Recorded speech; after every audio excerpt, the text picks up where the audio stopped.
Stick around when we talk about the doctrine of justification by faith, and all of this in 90 seconds.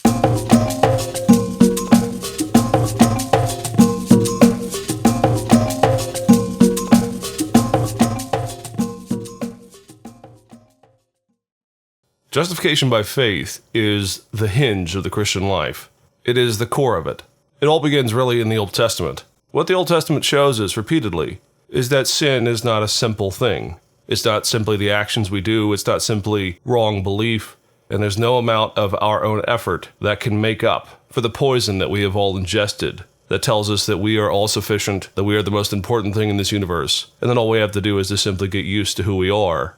Well, all throughout the Old Testament, of course, there is the looking ahead to the ultimate conquering of sin. From the very beginning, actually, in Genesis, God promises to crush the serpent's head through one who is to come. While in the New Testament, God reveals his plan.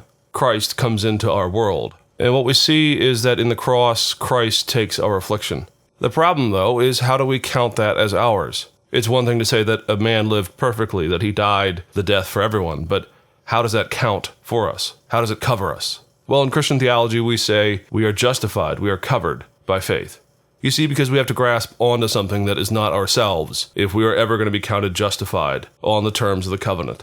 And so what we say is that we are justified by faith, which means that even when we see sin in our lives, that even though we know that we are imperfect and broken and flawed, that we have loyalty and trust, that what Christ has done for us counts as ours.